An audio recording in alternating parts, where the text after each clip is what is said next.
like, bro, I'm hyperventilating, and I'm just like, I don't know what is going on. Why am I wet? Why?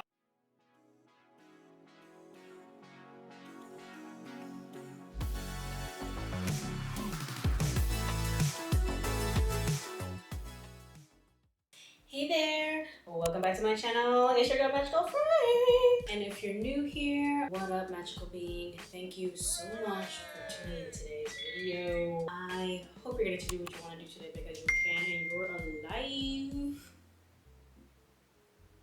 As you can see in front of me, it is an Eat With Me Ramen Mukbang video. If you love ramen and you just want to eat with me, then grab your spoon, your fork, your chopsticks, your hands, and let's munch. Yeah.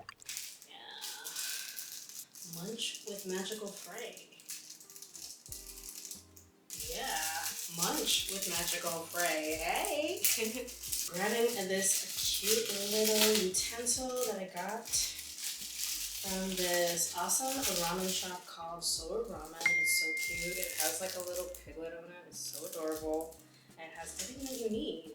Chopsticks, a little piece of napkin, a spoon for your broth, and I think this is a toothpick. And I have some nori here. Can't have a ramen without nori, okay? I got this little delivery and I got it delivered with uncooked noodles, and that's the best part because you can have your noodles fresh. This is fresh right now. Boiled some noodles for about 3 minutes, and then I drained it, and then I added my chashu, my boiled egg, and some green sprouts, and some green onion, all with my spicy broth. So excited. And then honestly, I knew it was gonna be spicy, so I made myself a little strawberry and mango drink. I got some frozen strawberries, some frozen mangoes, some frozen stars, added some just cold water, and oh my goodness, it is so tasty. So I'm just gonna break up some nori here. Excited, oh my god. I hope you're having a magical day, getting to eat what you want.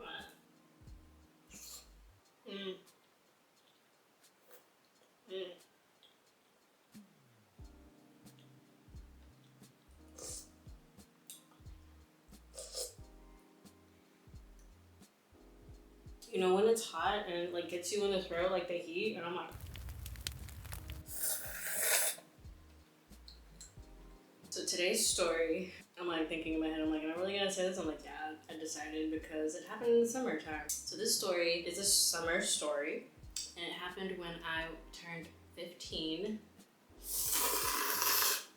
And my mom decided, let's go to the Philippines for like 2.5 months, maybe 3 months, like the whole summer. Kid you not, I was excited to like be out of the house, you know, just like to be in a different environment. But I knew deep down inside, my hair was gonna frizz up because of humidity. I was gonna get eaten by mosquitoes because I don't know what it is. I like that sweet blood, I guess. There's only 2 things that really was just like, it's kind of like hard to have fun when you're like sweating all the time and you're like itchy all the time. And at the time, I didn't realize like why we were going there until got closer to the date, to like when we had to like leave. I saw a lot of like the luggages my mom was like packing, and I was like, clothes there are so cheap, you know, they're like pesos, like 50 pesos to $1.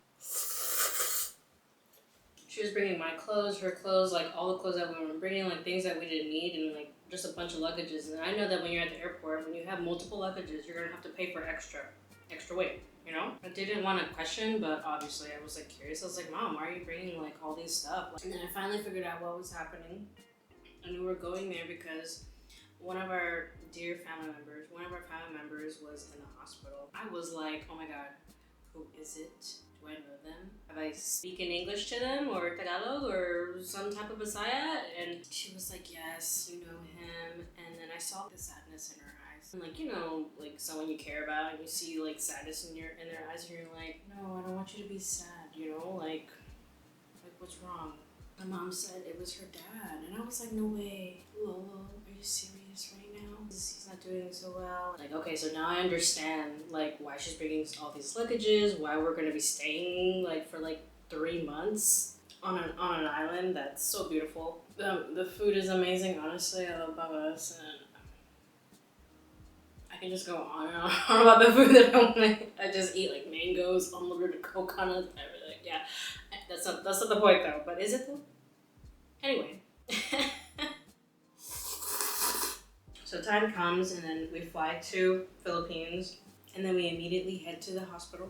And oh my god, I saw like my aunties, my uncles I haven't seen in years, and I was honestly like super shy to like even say hi. I was like, how do I say hi in Tagalog again? Kamusta? Kamusta po? Like, I'm like trying to bless everybody. Like, kamusta, kamusta. Finally get to the room, and then my mom went in first to see her dad first, you know?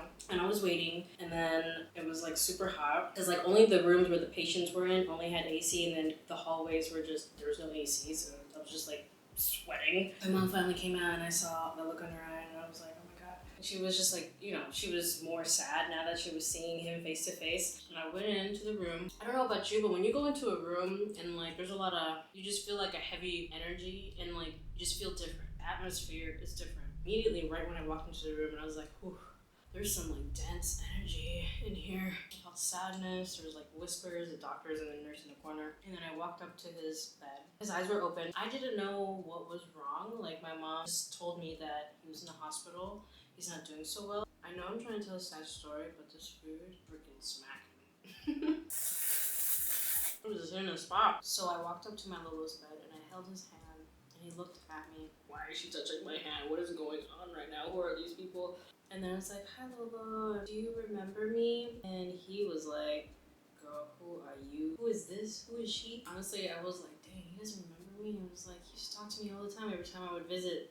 He would always offer me like the dark chocolate, the dark bitter chocolate. My 15-year-old heart was like, dang, how can I make him remember me? You know, his granddaughter, like, hello. I held his hand and I gripped it tighter and I was like, hi Lolo, it's Monica.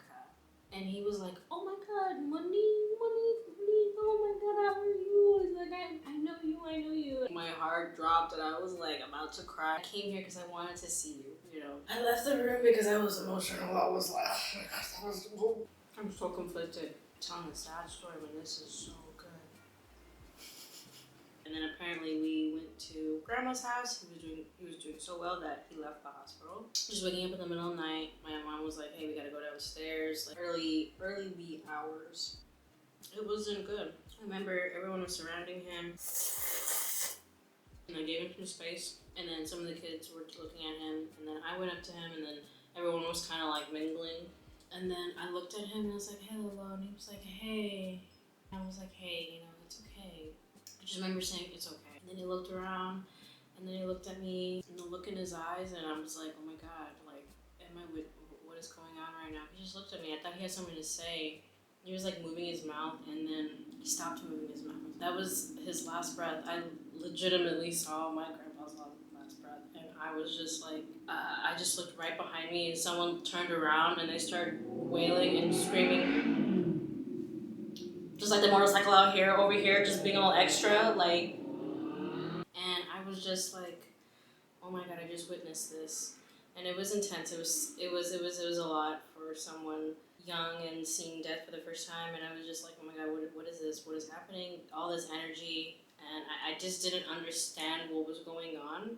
Honestly, it was a lot. I left the room. I went upstairs, and I was like, I can't be there. Like, I was not crying. I was just like, what is going on? Like, everyone around me was just like, you know, intense sadness. It was a lot.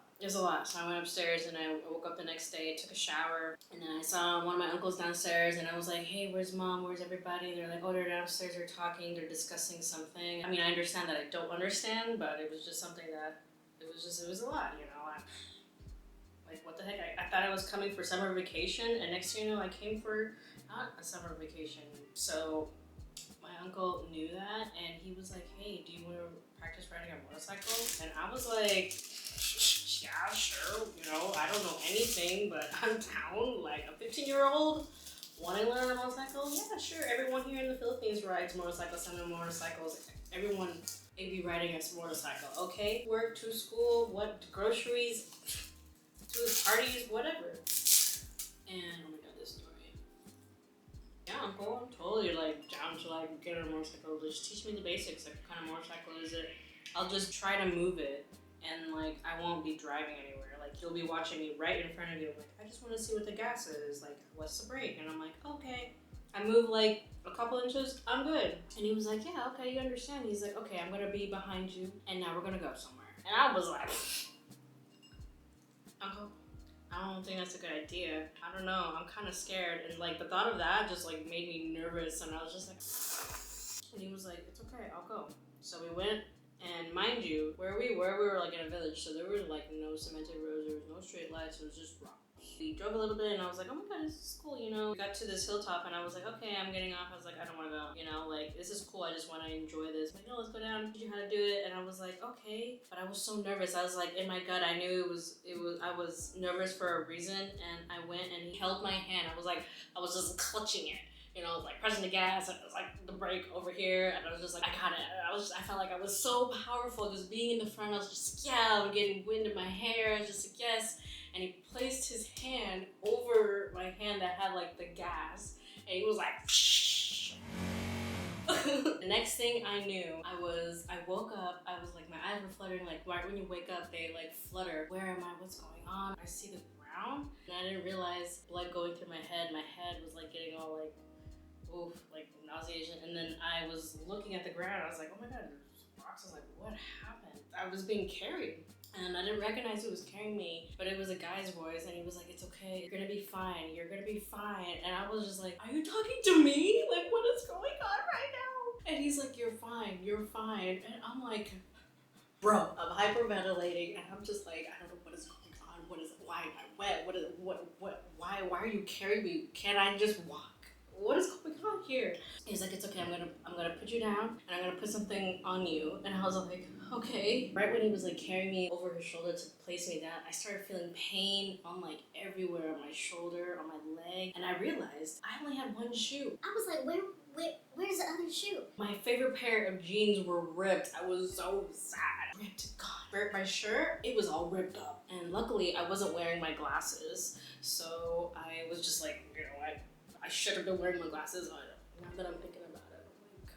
He took off his shirt. He was just like, here, hold this to your face. And I was like, what's wrong with my face? Like, for real, dead ass. He was like, it's a little swollen. He showed me his wrist, and I was just like, oh my god, I can see your inside. He was like, yeah, it's pretty deep cut. I was about to faint. I was like, this is real life. This is not just like special effects. Like, this is real blood. Like, I was like, okay, it was him. But no, it was me. That was just like, everything was just contaminated with my blood. He carried me to village doctor, and I didn't know we had a village doctor. He took me into the house. He sat me down. He talked to her. She was just like looking at him. Like, they were like looking back and forth like, I fucked up. Help. Help. Wait. Just a few minutes later, my mom walks in. She sees me and she faints. It's just so crazy. I was actually talking to my mom the other day, and I was like, Mom, do you remember this? And I was like, do you remember you fainting? Do you remember it? And she was like, oh my. And I was so angry at my brother for taking you. I just remember saying, I wasn't thinking. I thought I was safe with someone that you know. Anything can happen. And it was literally less than a mile away from the house. Remember, I was in the bathroom taking the iodine that was burning my flesh. Ugh. I didn't realize there was rocks inside me. The village doctor took get tweezers to pull out rocks from my skin, and it was all sorts of bad. My uncle remembered most of it. He was like, you were out. I blacked out. He was like, yeah. I was just dumbfounded. I was like, now I'm banged up, I'm scarred up. School's coming around the corner. I'm gonna be wearing bandages on my face, on my arm. Cool kids don't come to school all banged up. You're gonna be wondering, who hurt you? I was worried for me. I wanted to have a cool story to tell, not come to school with evidence. I'm just gonna stop right there because like this story can keep going, but that was the main point. One summer I stayed in the Philippines for about 3 months. I experienced death for the first time, and then I got into a motorcycle accident. And a few scars didn't heal up, so whenever someone asks me a story, I'm like, scars means you have a story, you had an adventure, something happened, you lived, you risked your life, you have a story to tell. I just felt like a cool kid. I was just like, yeah, you know, like I was riding a motorcycle, you know, I thought I was like, but it's more like.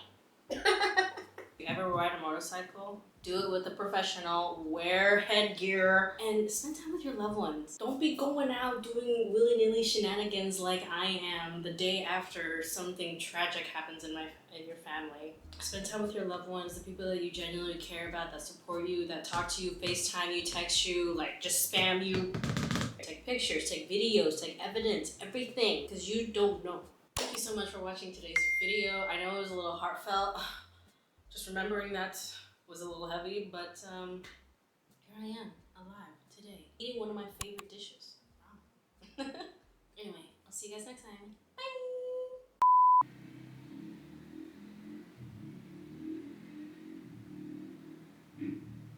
Oh, son of a... It's a gunna.